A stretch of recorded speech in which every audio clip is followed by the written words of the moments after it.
Hi, you guys, and welcome back to Actually It's Amira, where we talk news, celebrity, gossip, hot topics, you name it, we talk about it.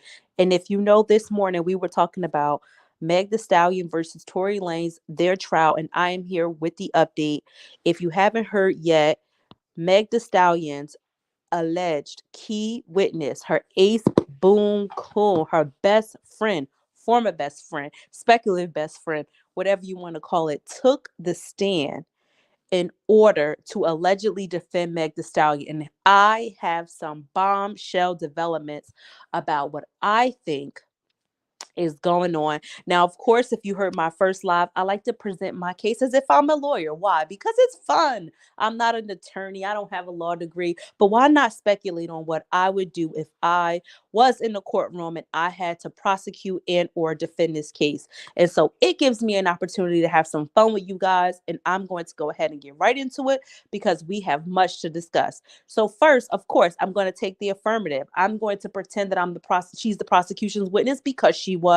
And what would I be thinking and what would be going through my mind if I was the prosecution? So here's the first red flag that I saw.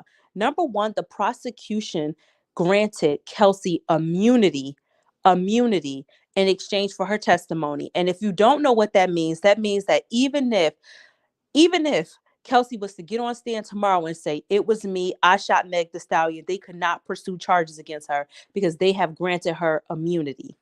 They have literally released harm, liability, and everything else. No fallback on Kelsey in exchange for her testimony in that courtroom. And here's why this was a detrimental decision. Number one, it's twofold. Before the prosecutor's office will ever grant anyone immunity, they're going to make you give a sworn affidavit. And if you don't know what a sworn affidavit is, it's when you go into a deposition or you go into a meeting or an interview with your counsel, with the prosecutor's office, and you give a recorded testimony about what you saw happen that night. It is on record. It is a matter of record. And then you may also give a written statement reaffirming what you already said on the recording. Once the prosecutor's office has that in hand, saying that our witness is credible, our witness was in a car, our witness is willing to testify that she saw who pulled the trigger, our witness is willing to give us what we need to put this man under the jail. And in exchange, she is saying, I want immunity. I want to make sure that no matter what I say in that courtroom, there can be absolutely no blowback on me, even if I unintentionally incriminate myself. So even if I say I touched a firearm, even if I say we took turns shooting Meg, no matter what I say, I don't want any blowback. And what did the prosecutor's office do? They gave that girl immunity. And why did they give her immunity? Because they thought they had a slam dunk witness. It's what you call the creme de la creme, the ace in the hole, the bombshell being dropped. And they were dead wrong. She played them. And imagine the prosecutor's office, the sophisticated prosecutor's office of Los Angeles County or what do you call Hidden Hills or whatever they was when this happened. Imagine being played a fool by a regular high school graduate. Imagine being played a fool because they've granted this girl immunity only for her to get on that witness stand and plead the fifth to every single thing they said. According to TMZ reports, not only did she plead the fifth, she kept invoking her right to immunity and pleading the fifth, refusing to give them the foundation they needed in order to officially prosecute Tory Lanez. And if you heard my live from earlier, I told you guys the defense has one strategy and one strategy alone. And what is that? To win on reasonable doubt. If they can now successfully introduce Kelsey as the shooter of this crime, and Kelsey would never be prosecuted for it because she's already received immunity from the prosecutor's office. They could totally implicate her as the shooter and she would walk clean, and so would Tory Lanez. And that is what they are going for. And Kelsey getting on the stand and not only admitting to what I said earlier, that she was infuriated that Meg and Tory had a sexually intimate relationship in which she was not made aware of, she was blindsided by, and she felt that Meg was incredibly disloyal, which is exactly what I told you they were fighting about, and exactly what I told you the defense would say when they got into the courtroom. They are going to make this out to be a lover's quarrel, an exchange between a three-way of two people where Meg and Kelsey may have been involved, and Meg was also involved with Tory, and tensions ran high, And now here we are. Reasonable doubt is the defense, and that is exactly what they're going to go on. And Kelsey is by and large granting the defense team the creme de la creme in order to help Tory Lanez walk from all of these charges. Now, here's where the prosecutor's office also put themselves in a kerfuffle. They put themselves in a pickle because you have this witness on your own witness testimony list. Like, they submitted her as a witness. They introduced her into the courtroom. So now they have one of two choices. They can either ask the judge to treat their own witness as a hostile witness, because if she's constantly pleading the fifth and unwilling to testify to what she already signed in her affidavit and is getting on the stand contradicting her own testimony, now you have to ask the judge. You have two choices. Am I going to ask the judge for permission to treat our witness as a hostile witness and jump down her throat and back her into a corner to defend the testimony she gave under sworn affidavit, or to risk perjuring herself in a court of law to which she's already gotten immunity? She can't go to, she could go to jail maybe for perjury if she lied under oath, but I'm not even sure how that would play out in the grand scheme of things. So the prosecutor's office making a decision. I wonder if it was strategic to say, we are not going to treat her as a hostile witness. Even though she's on our witness list, we are not going to treat her as a hostile witness. We're going to let her plead the fifth and make a mockery out of us in this courtroom. And this is why I told you guys earlier, I strongly believe that it is a dirty game being played in the courthouse. The moment I knew that Corey Gamble was involved, the moment I knew that those Kardashians were involved, is the moment I knew that Meg Thee Stallion was not going to get a fair trial. You see what they did to Blac Chyna. You see what they did to Blac Chyna. I think they are deep in the pockets of the prosecutor's office, the defense office. I think that it's a whole bunch of shady dealings going on in the courthouse.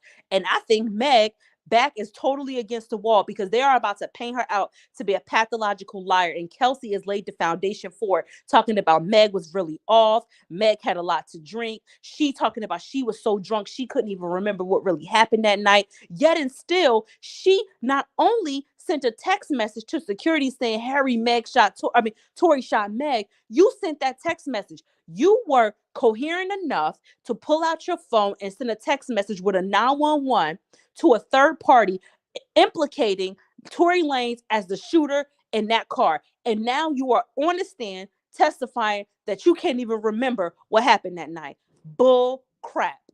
It's bull crap if I ever heard it. And if I'm the prosecution, this is how I would leverage it if I was the prosecution. I would say, wait a second, this woman getting on the stand pleading the fifth and invoking her immunity further proves the level of influence Tory Lanez has in order to intimidate witnesses, to isolate Meg Thee Stallion in the industry, to blackball her, and to put her in a position where she wants to take her own life. Because now we have a witness who has put under sworn affidavit of what she accounted to that night, totally backing out of her testimony out of fear and anxiety. If I'm the prosecution, that's going to go to my claim of saying, well, wait a second, she's helping us. Her being this scared and lying on stand, she is so terrified that she is willing to perjure herself in court in order to protect her family and to protect her own livelihood. That's what I'm going to say. Because why are you backing out of your story? You're going to have to give me a good reason. There's no way I'm going to grant you immunity and let you make a mockery out of the prosecutor's office. Absolutely not. Major red flag. And if I'm Meg Thee Stallion, I would be in that courtroom seething. I would be like, how dare she really come in this courtroom and make it seem like I'm the liar, I'm the crazy one, I'm the one who has the facts incorrect, that I was so drunk I don't remember who brandished a weapon and discharged it on me, which is exactly what I thought they would do, because they don't need to prove it wasn't Tory. They just need to prove it could have been somebody else. And I know that sounds counterintuitive, but it's like, I'm not going to sit here and fight that it wasn't Tory Lanez. Rather, I'm going to prove we don't know who it was. And because we don't know who it was, you got to let them walk. And that's they're going with the we don't know theory. And I think they'll be very successful at it. I think Kelsey has officially destroyed Meg Thee Stallion's stand in that courtroom and has put her in a very precarious situation. And if I was Meg Thee Stallion's prosecution team, I would be stepping back and re-strategizing Restrat. I might bring Meg back on the stand because I need to testify deeply to her state of mind that night. So now I'm going to go back through her text messages and go back through what she said at the hospital. Did the hospital detect that she was under the influence of alcohol? Was an alcohol test ran on the driver to see if he was driving under the influence? Even though I know they had a professional driver, like I would start bringing in people who encountered her that night, whether it was the police department, whether it was the medics, was the EMS, and asking whether or not she was coherent enough to testify to what happened to her. She seems coherent enough to have crawled into the driveway of a neighbor in order to stop herself from being in the line of fire and hopping and limping away. She responded immediately. Oh, hi, lipstick. She need Cardi B attorneys. Yeah, I mean, I feel like she's set up to fail. She was coherent enough though to put her hands in the air under first command from the police officers. They said, put your hands in the air. Her hands were in the air. At this point, you have to prove that she really wasn't that drunk. Because if Kelsey's saying I was annihilated, and Tory's saying I was annihilated, and Meg saying I was sober, and Corey Gamble or whoever's gonna come into there and say God knows what, she's got to have a credible witness, and that will be a cop or an EMS medic, to come into that courtroom and testify that she was in the right state of mind when they interviewed her about the status of her injuries. Because otherwise, they're going with you were drunk and inebriated and out of your mind when this happened. You don't know who shot you due to low visibility, and it's inconclusive. It's inconclusive. She's got to come with something strong. She need a real strong comeback or she's screwed. Things look very bad, but God's going to turn it around. Tory is guilty. I think things are looking really bad for her, and I don't think it's by her own volition. I think you can't be the only one definitively saying someone did something as egregious as shooting you. If she can't get even one person to corroborate her story, she's going to be screwed. Lipstick hustler. She's going to be screwed. It's going to be a very sad day for her in court. She needs someone credible to back that story. And Kelsey was her person, and Kelsey failed her in the courtroom. Maybe for the promise of money, maybe for the promise of peace, maybe for the promise of, I don't want to know what's going to happen to me and my family if I testify against this man. So I'm going to just say nothing. I mean, her invoking the Fifth Amendment right, the prosecution office has to literally use that to say how terrified she was, how terrified she is currently to testify against this man. That she is absolutely terrified. The same way Meg is terrified, the same way Meg says she wish he would have just took her out, that this is about fear, intimidation. At this point, they almost got to go to RICO defense. You know, he's racketeering, he's bribing, right? He's offering $1 million in order to not say anything. He's intimidating witnesses now. So much so that she's backing down from a sworn affidavit. Not only is Kelsey testifying to having extreme anxiety, Meg is also testifying to wanting to take her own life, that he has the ability to invoke substantial fear into women. And I'm not saying it's true. I'm saying if I was the prosecution, that's the route I would go. You've got to go that this is the scariest man. This man is scary. You've got to go this man is dangerous and scary route. And you've got to lean in hard on that. And you got to convince the jury that he's a scary, dangerous man. And that's where you point to his criminal record. That's where you point to his affiliations in the music industry, whether he's hanging around gangster rappers and talking about taking people. You've got to pull everything you can to prove that the reason why she's on the stand pleading the fifth is not because she was drunk and not because she knows Tory didn't do it, but because she's terrified. You got to go to terrified defense. But in order to go there, you got to subpoena these text messages, and you've got to figure out who's been calling her phone. You've got to get a private investigator. You got to figure out, has he really been intimidating the witness? Or is Kelsey realizing she lied? Her and Tory, as I said earlier, her and Tory got together. Tory agreed to take the rap for pulling the trigger in exchange for keeping Kelsey calm because he was in love with her. And are they now behind the scenes collaborating and working together to help Meg look crazy in court? That's also a thing that we have to consider. He scares me, and I haven't met the leprechaun, that hairline. I can't with you, lipstick hustler. I can't with you. It is a mess, though. It is an absolute utter mess. It's an utter mess. But I think Meg took a massive loss today in court. Because Kelsey was the person. It wasn't that many people in the car. You've got Tory's security, you've got Tory Lanez, you got Kelsey, you got Meg, and Tory's security is absolutely not going to testify against him.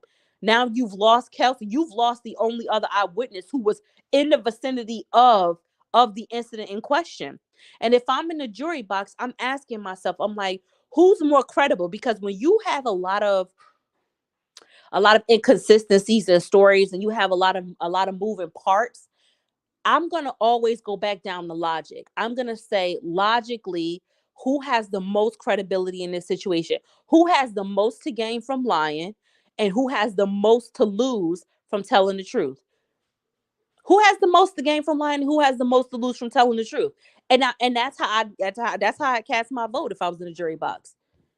Who has the most to gain? Tory has a lot to gain from lying. He lies. He avoids violating his probation. He avoids picking up additional charges for what he did. He has a lot. He has a lot to gain from lying. What does Meg have to gain from lying? Well, the only thing I can think Meg has to gain from lying is protecting her friend Kelsey because she's the only other probable shooter in the car. And what is that going to gain her? Unless the defense can prove that Meg is somehow in love with Kelsey and they had a long-standing romantic relationship that dates back to beginning of time and she wanted to marry this woman. I mean, you would have to prove that they are so intertwined and so deeply connected that she is willing to risk her career, her reputation, her livelihood, and possibly her freedom for filing false charges against Tory Lanez. Is that enough? Is saving Kelsey, who is essentially irrelevant? She doesn't have a music career. She doesn't contribute money. She's not a celebrity. She doesn't have power or influence. What does she have to gain from defending Kelsey? Nothing. So if I'm in the jury box and I'm inconclusive on it, I'm going to say, well, what does she have to gain from protecting her friend? Well, she does have something to gain from protecting herself. But there's only two probable shooters. I'm not going to destroy my career, my financial freedom, and possibly my life to defend a friend who couldn't even give me a pot to piss in or a window to throw it out. It's hard for me to believe that. And that's why I'm inclined to believe she's not lying because she doesn't have anything to gain from the lie. Now, she leaned into that story. I mean, if she is lying, at this point she's defending her reputation. And but you got to be a complete and total psychopath to lie on somebody and potentially put them in federal prison on a lie. That's some psychopathic behavior. And at that point, you would never have any good karma. You have no good karma. Your whole life, no, every decision you make, God will be making amends for the lie you done told, putting somebody in prison. That lie would carry on for generations. If he did 20 years in prison, 20 that could for 20 years, you would face the karma of that lie you told. So I don't think I don't know. She better be careful with that.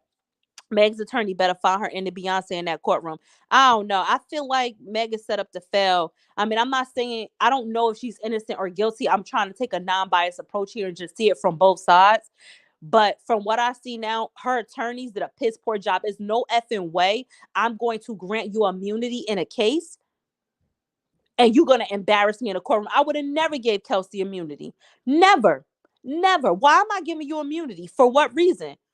If you weren't the shooter, you either come in this courtroom and testify that it wasn't you, or we go to court, we lose on Tory, and now we're going to prosecute you. Why the hell would they give her immunity? I'm so confused. What did the prosecution office have to gain from giving this woman immunity? They had someone was going to jail one way or the other. It's only two shooters, Tory or Meg. One of them's going to jail. It's no way in hell I would have gave her immunity. I would have said, you go in court, you defend yourself, you walk, or you go in court, you lie, you go to jail, because we'll drop the charges on him and pick him up on you. Your fucking choice. But someone's going to jail. Why did they give her immunity? It's ridiculous to me.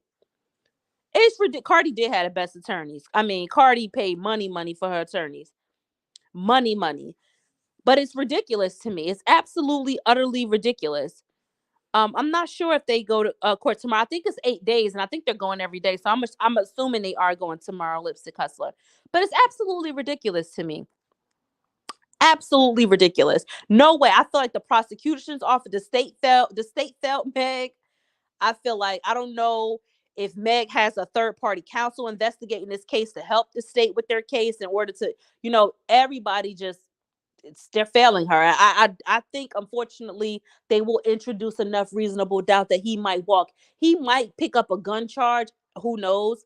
You know, if, you know, some kind of gun charge for having that gun in a car. And obviously, if the gun was registered to him and Kelsey discharged the firearm and it wasn't him, now you have somebody who was not registered to use your firearm using your firearm. You're going to face a crime for that because it was your gun. It's registered to you. You're responsible for it.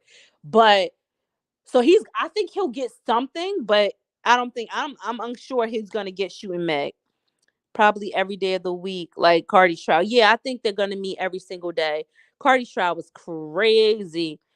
Even the gun charge, he can get deported. Yeah, I think he's gonna get something, and I'm thinking it's gonna be some form of gun charge.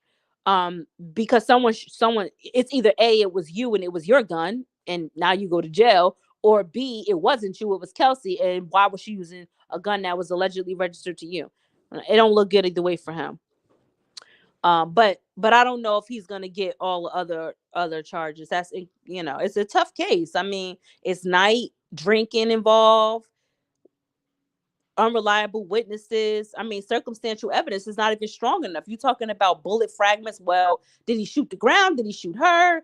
What was the trajectory? I mean, it's just so many variables. So many variables. Um, but yeah, that's my updated opinion on the case. You said deport him. We gonna see, Lipstick Hustler. We are going to see.